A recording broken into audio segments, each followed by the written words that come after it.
할렐루야. 여러분 반갑습니다. 정말 우리가 지난 한 주간 동안에도 하나님의 은혜 가운데 머리털 하나 상하지 아니하고 하나님의 보호하심과 사랑 안에서 온전히 또 거하며 오늘도 또 이렇게 한 주간을 또 맞이하게 됐습니다.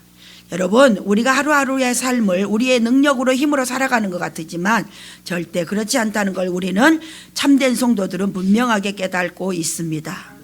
그러므로 오늘도 한 주간을 우리가 하나님의 말씀의 능력, 참 생수만이, 그 능력만이, 생명의 말씀만이 우리를 온전히 한 주간 동안 믿음의 사람들로서 승리케 하여 주실 수 있기에 오늘도 하나님의 말씀을 대면합니다.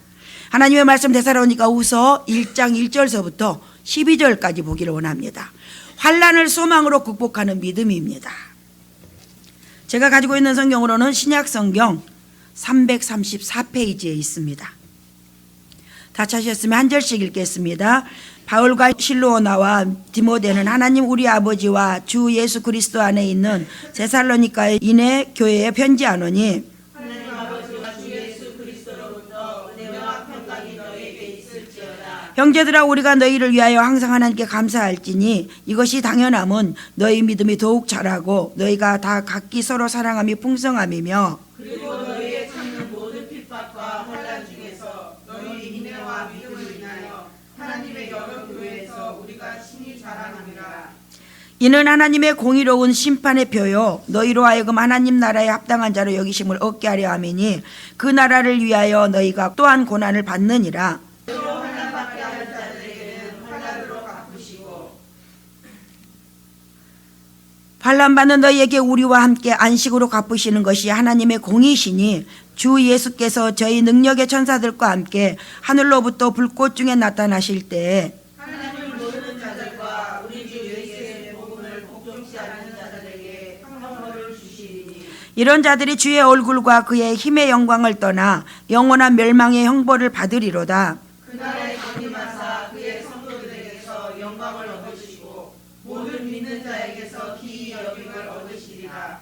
우리의 증거가 너희에게 믿어졌습니다. 이러므로 우리도 항상 너희를 위하여 기도함은 우리 하나님이 너희를 그 부르심에 합당한 자로 여기시고 모든 선을 기뻐함과 믿음의 역사를 능력으로 이루게 하시고 우리 하나님과 주 예수 그리스도의 은혜대로 우리 주 예수의 이름이 너희 가운데서 영광을 얻으시고 너희도 그 안에서 영광을 얻게 하려 아멘이라. 아멘. 여러분, 오늘 말씀을 보게 되면서요, 사도 바울은 데살로니가 교인들이 믿음과 사랑 안에서 성장하고 그렇게 있음에 대하여서 감사하고 있습니다. 여러분, 그러면서 인내와 믿음을 가지고 환난을 이기도록 데살로니가 교인들을 격려하고 있는 사도 바울, 얼마나 기뻤겠습니까? 그리고 그리스도께서 다시 오실 때 각 사람의 행위에 따라서 선악간에 판단하신다는 사실을 밝히면서요, 참된 신자들을 박해하는 그런 자들은 결국에는 그 선악간에 하나님께서 형벌의 고통으로, 악한 자들, 그런 자들에게 형벌의 고통으로 보응을 하시지만은, 그러나 선한 신자들은 결국에는 그 신앙에 하나님께서 상급을 주신다고 했습니다. 여러분, 이렇게 악한 자들은 그 형벌의 고통으로 보응하시고 그 신앙 때문에 고통당하는 신자에게는 또한 하나님께서는 영광스러운 하나님의 나라를 그 기업으로 주신다라는 것이 하나님의 약속이신 것입니다. 그렇기 때문에 환난을 소망으로 극복하는 믿음이 되어질 수 있는 것입니다. 여러분, 우리는 살아가면서요, 우리가 우리 삶 가운데서 우리가 어떤 일을 만난다 할지라도 우리의 믿음이 거기에서요 결국에는 드러날 수밖에 없는 현실일 것입니다. 그렇기 때문에 평소에는 우리는 좋은, 또한 환경이나 여러 가지의 조건들이 좋고 그런 좋은 일만 있을 적에는 우리의 믿음이 그 실체가 드러나기는 쉽지 않다는 것입니다. 그러나 우리의 상황과 어떤 문제들이 정말 극박한 그러한 위기에 처했을 때 우린 거기에서 우리의 믿음의 실체가 드러날 수밖에 없는 것입니다. 그래서 오늘은 말씀을 보게 되면서 앞에 말씀 데살로니가 전서에서는요, 첫 시작을 사도 바울은 하나님 아버지라고 표현하였습니다. 그런데 이제 두 번째 편지인 후서에서는요, 하나님 우리 아버지라고 표현하고 있음을 보게 된다는 것입니다. 이 표현은 하나님과 사도와 데살로니가 신자들을 연결해주는 가장 기본적인 관계를 표현하고 있습니다. 그러므로 두 번째 편지가 은혜와 평강의 출처를 하나님 아버지와 주 예수 그리스도라고 그렇게 구체적으로 밝히고 있다는 것입니다. 그러므로 한편 이 표현은 하나님 아버지와 주 예수 그리스도 안에 있는 이런 이 표현법이 초대교회의 전형적인 표현법이었음을 보게 됩니다. 이 표현을 통해서 분명히 드러나는 것이 있습니다. 데살로니가 교인들이 이교도가 아니며 또한 유대교인도 아니라는 사실을 분명히 드러내고 있다는 것입니다. 그렇기 때문에 그들은 하나님 아버지와 주 예수 안에 있는 새로운 질서와 새로운 세계 속에서 살아가는 그러한 자들이었음을 분명하게 말하고 있습니다. 여러분, 여기서 아버지와 아들 두 인격을 함께 언급한 것은요, 아버지와 아들이 하나됨을 강하게 보여주기 위함입니다. 그러므로 사도 바울의 인사말은 당시의 전통적인 표현법과 기독교적인 표현법을 그대로 반영해 주는 그러한 부분이라고 볼 수 있습니다. 서두에 이렇게 여러분에게 자세히 말씀드리는 그러한 이 말씀은요, 오늘날 성도들이 서로 간의 무난함에 있어서 항상 하나님을 인정하고 그분을 중심으로 인사말들이 오고 가야 될 것을 깨닫게 하여 주기 위함입니다. 아멘. 데살로니가 전서와 마찬가지로 종말론에 대해서 많은 정보를 제공해 주고 있는 본서, 또 데살로니가 전서에 담긴 바울의 애정어린 충고를 우리는 보게 되면서 그 생활을 변화시키지 않은 완고한 자들에게 준 사도 바울의 엄격한 교훈이 담겨 있는 오늘 특별한 본장의 이 부분에서 핍박받는 데살로니가 교회가 정말 사도 바울이 너희가 환난을 당하나 믿음으로 모든 것들을 극복하라는 격려를 주고 있음을 발견하게 된다는 것입니다. 여러분, 본장의 기록의 동기와 배경 중심 내용은요, 데살로니가 교인들에게 두 번째 보내는 오늘 본문의 편지에서 볼 수 있습니다. 첫 번째 편지보다는 훨씬 엄격한 어조로 훈계를 하고 있는 부분이 바로 이 부분이라는 것입니다. 첫 번째 편지에는요, 데살로니가 교인들의 재림과 종말에 대한 그릇된 인식으로 인하여서 발생한 신앙적인 그러한 도덕적 문제점에서 벗어날 수 있도록 사도 바울은 애정어린 마음으로 교훈을 하였다면요, 하지만 이제 그들은 사도 바울의 가르치고자 했던 내용을 잘못 이해했던 부분들도 드러나게 된다는 것입니다. 그래서 신앙적으로 초보 단계에 있었던 데살로니가 교인들에게 사도 바울은요, 단 한 번의 교훈으로 어려운 교리를 일시에 이해시키기가 어렵다고 판단을 합니다. 그래서 이에 사도 바울은 첫 번째 편지에서 온전하게 다 펴지 못한 아쉬움이 있었던 듯 보입니다. 그러므로 그는 재차 편지를 보내어 재림에 대한 오류를 더욱 엄중히 지적하고 나아가서는 종말과 재림에 대한 온전한 신앙을 심어주고자 했음을 보여주고 있다는 것입니다.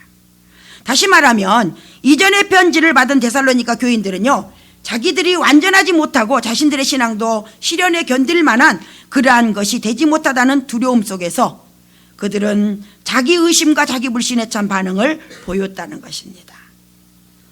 그래서 사도 바울은 이에 대하여 본편지를 통해서 자신의 목회적 돌봄과 가르침을 계속해서 하고 있음을 보게 됩니다. 맞습니다. 정말 올바른 참된 목자는요, 이렇게 성도들의 아직 어린아이 단계에 있는 이해하지 못하는 또 잘못된 오류를 범할 수 있는 그러한 부분들을 하나하나 바르게 가르치고자 하는 그 열심을 내야 되는 것을 보여주고 있습니다. 사도 바울이 이렇게 참으로 세밀하게 하나하나 데살로니가 교인들에게 그 데살로니가 교인들의 모든 상태를 살피고 그것에 대하여서 마치 의사가 환자에게 딱 맞는 약의 처방을 하듯이 그렇게 처방을 하고 있는 것을 보게 된다는 것입니다. 오늘날의 목회자들이 이렇게 영적으로 깨어서 성도들에게 이러한 성도 영적 상태마다 각자의 상태마다 처방을 할 수 있는 영적 의사가 반드시 돼야 된다는 것입니다. 이렇게 불완전한 반응을 보이고 있는 데살로니가 교인들에게 참으로 사도 바울은 지극한 사랑으로서 그들을 향하여서 이제 본편지를 하게 되는 것입니다. 그렇기 때문에 그의 목회적 돌봄과 가르침은 계속적으로 되어지고 있는 것입니다. 바울은 그들을 더욱더 낭망의 수렁으로 빠뜨리는 것이 아니라요, 그들의 장점과 업적을 헤아림으로써 불이 죽고 또한 겁이 난 데살로니가인들을 그 어깨를 펴고 머리를 들고서 그렇게 만약 바울이 우리들에 대하여 그렇게 생각해 준다면 우리는 싸움을 계속하자라는 그런 말할 수 있도록 그렇게 그들을 용기를 주고 그들을 일으켜 세우고 있다는 것입니다. 여러분, 이것이 바울의 기록 동기와 배경이라면요, 본문의 중심의 내용을 보게 되면 인간의 행위에 따라서 심판하시는 하나님의 공의가 드러나고 있습니다. 그리고 특별히 강조되고 있는 이 본문에서는 환난과 핍박 가운데서도 인내하는 그 믿음을 보여주고 있는 데살로니가 교인들을 보게 됩니다. 여러분, 그것에 대하여서 사도 바울은 분명하게 또 이 기회를 놓치지 아니하고 그들에 대하여서 칭찬을 합니다. 그리고 성도들에게 핍박받는 대적들에 대한 심판과 데살로니가 교인들을 위한 바울의 간구가 기도로 하나님께 올려짐을 보게 됩니다. 그러므로 사도 바울은 문안 인사와 함께 데살로니가 교인들의 믿음과 그 사랑이 증거되었다는 기쁜 소식에 대하여서 하나님께 감사를 드리고 있습니다. 아멘. 맞습니다. 올바른 하나님의 일꾼들이라면 이 감사의 기쁜 소식을 하나님께 감사하게 될 것입니다. 본서 신서를 보게 되면 현재 당하고 있는 고난이 헛것이 아니라요, 하나님으로부터 미래의 보상을 받을 수 있는 참으로 아름다운 것임을 강조하고 있는 동시에 하나님의 공의가 입증될 때 그들을 핍박하는 자들은요, 환난을 받게 되고 핍박을 당한 데살로니가 교인들에게는 안식이 주어질 것이라는 것에 대해서 역설하고 있다는 것입니다. 그들의 굳센 믿음이 신앙을 붙돋아주고 있다는 것입니다.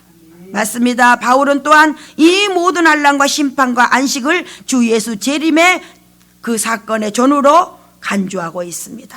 그분의 재림은 결국 우리의 믿는 성도를 위한 일이라는 것을 사도 바울은 가르치고 있습니다. 사도 바울은 데살로니가 교인들이 예수님의 재림 때 영광에 동참하게 될 것에 대하여서 그들이 자신들의 거룩한 소명에 합당하게 행할 수 있도록 하나님께 계속적인 기도를 잊지 않고 있다는 것입니다. 참으로 참된 목회자가 아닙니까? 그러므로 사도 바울의 이 소원은 곧 우리를 향하신 하나님의 소원이기도 하다는 것을 분명히 깨닫게 됩니다. 데살로니가 전서가요, 모성애적인 위로의 측면이 강하다면은 오늘 보시는 데살로니가 후서는 부성애적인 격려와 교훈이라고 볼 수가 있습니다. 단호한 또 정말 악한 자들에게 하나님께서는 공의의 하나님이시라는 걸 그 심판에 대해서 분명히 하고 있다는 것입니다. 그리고 고난에 처해 있는 교회가 훗날 받을 축복을 약속하고 있으며 현재 고난을 참고 있는 교회에 대한 칭찬과 감사가 2절과 4절의 말씀입니다. 5절과 10절을 보게 되면 고난의 의미와 그 축복을 기록하고 있고 11절과 12절 말씀은 주님의 교회와 동행해 주실 것에 대해서 강구하고 있습니다.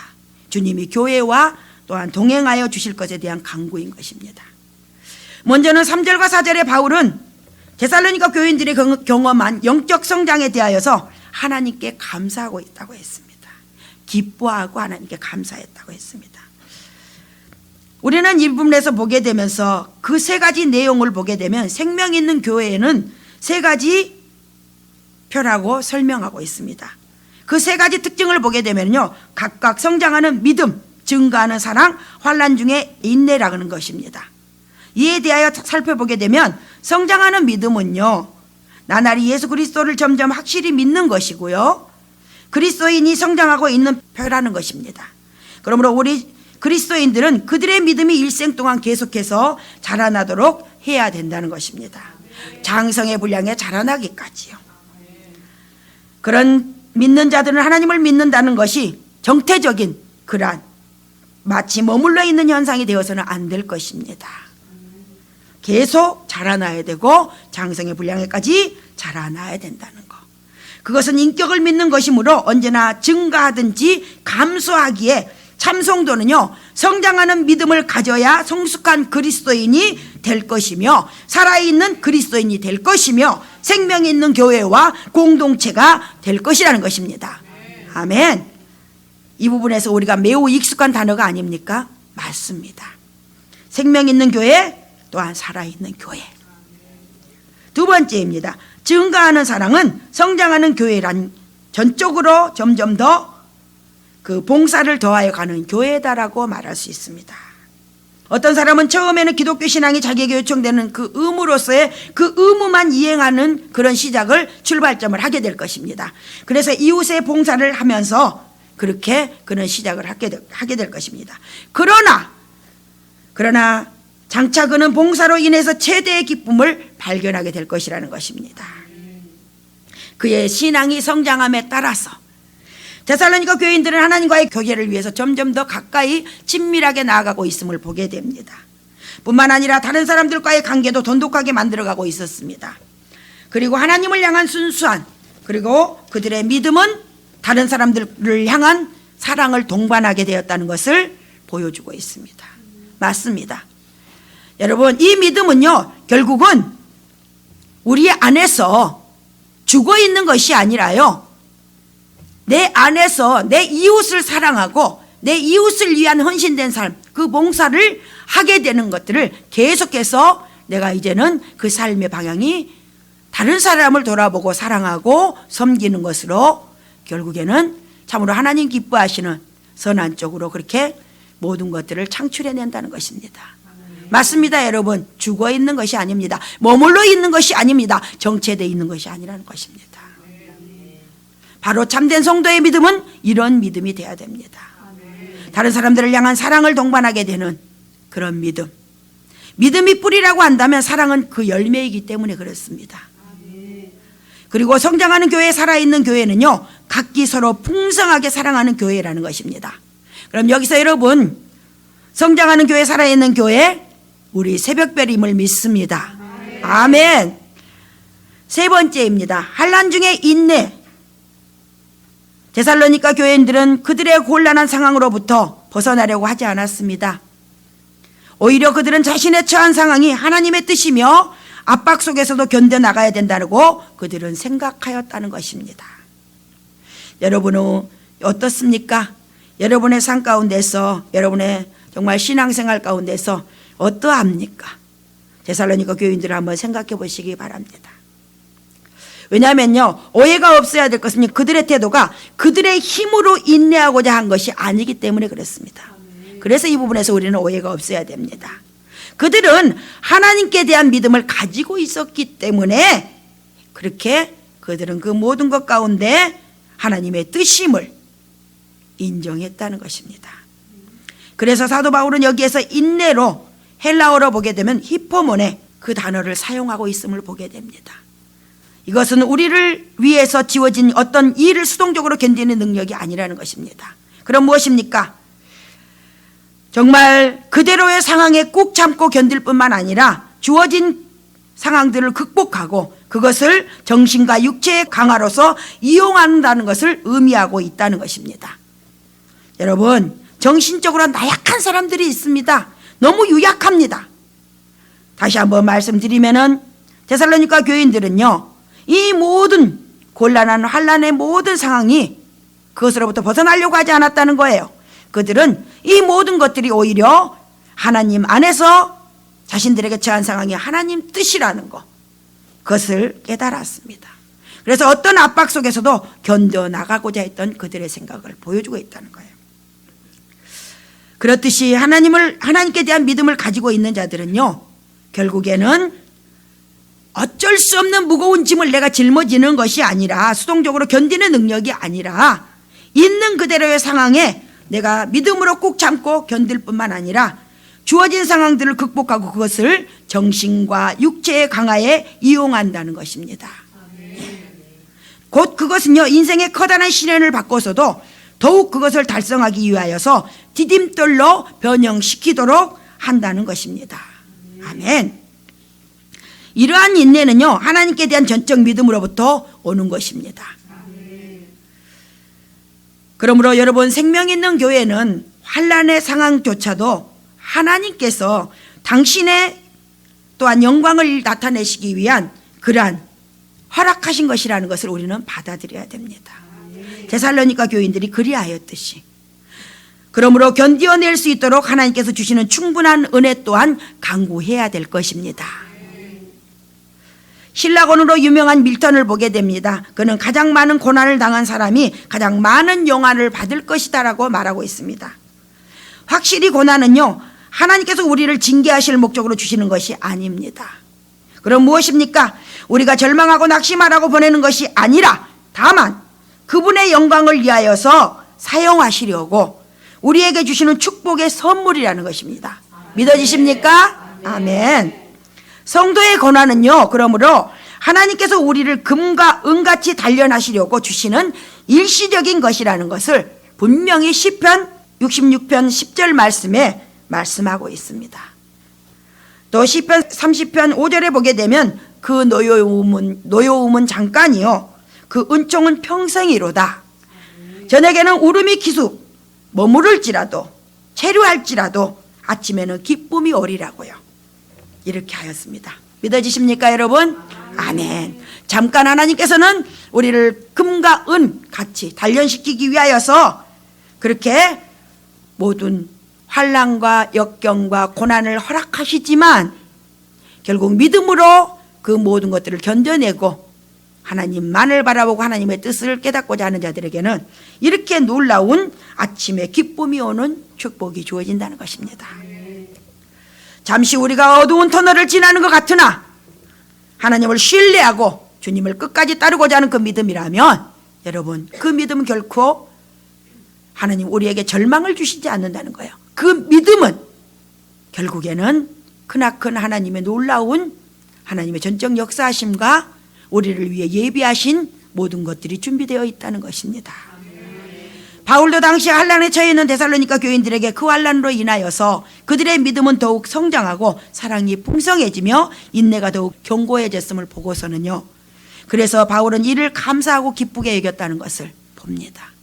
여러분 본문에서는 1절과 4절 말씀에 고난의 결과와 하나님의 공의를 보게 되는 부분이 6절과 12절의 말씀입니다. 고난은 3절 말씀에 너희 믿음이 더욱 자란다고 하였습니다. 그러니 여러분 불평하겠습니까? 아니라는 것입니다. 어떤 의미에서 보게 되면 고난을 통과하지 않는 그러한 사람은요 그 믿음은 신뢰할 수 없는 믿음이라고 말씀드릴 수밖에 없습니다. 다시 한번 말씀드립니다. 고난을 통과하지 않는 믿음은요 신뢰할 수 없는 믿음이라고 할 수밖에 없습니다. 왜냐하면요 하나님께서는 고난을 통하여 우리의 믿음을 성장시켜 주시기 때문에 그렇습니다. 아멘. 그리고 우리의 근육이 고된 운동으로 강해지듯이 믿음도 환난과 박해를 통해서 더욱더 강해진다는 것입니다. 믿으십니까? 아멘. 히브리서 11장 말씀에 우리에게 주신 말씀이 있습니다. 믿음의 용사들은 고난을 통과하여 그들의 믿음이 더욱더 장성할 수 있었음을 보여주고 있다는 것입니다. 고난을 통하여서. 여러분 우리 믿음의 용사들 고난을 통하여 우리의 믿음이 더욱더 장성하여지기를 주님의 이름으로 축복합니다. 아멘. 그런 여러분을 통하여서 하나님의 놀라운 일들은 이 시대 가운데 불같이 일어날 것입니다. 아멘. 그리고 그런 참으로 믿음의 용사들은요 고난을 무서워하거나 피하거나 하지 않는다는 것입니다. 믿음의 용사들은 과감히 맞서서 이를 극복하고요 고난에 과감히 맞서서 이를 극복하고 더욱더 믿음을 굳게 한다고 욥기서 42장 12절 말씀입니다. 맞습니다. 여러분 그리하여서 욥은 어떻게 했나요? 고난 중에 더욱 믿음으로 굳세게 하였다고 분명히 넘치는 축복을 받았음을 우리는 말씀에서 보게 된다는 것입니다. 고난과 축복의 상관관계를 분명하게 입증시켜주고 있는 부분이 욥기서인 것입니다. 또 욥기서 5장 17절 말씀에 보게 되면 볼지어다 하나님께 징계받는 자에게는 복이 있나니 그런즉 너는 전능자의 견책 혼내줌과 징벌함을 업신여기지 말라고 했습니다. 아멘. 우리의 인생의 고해를 보게 됩니다. 괴로움이 많은 과정입니다. 이렇듯이 우리의 믿음도 그러하다는 것입니다. 그러나 하나님께서 주시는 고난은요 보다 큰 축복을 가져다 주는 청신호라는 것입니다. 아멘. 그러므로 성도의 삶의 승리를 위한 모티브이자 관문이라는 것을 여러분은 기억하시기 바랍니다. 그러므로 우리 성도들은 고난을 통하여 우리의 믿음이 날로 날로 성장시켜질 것이고 또한 좋은 열매를 맺게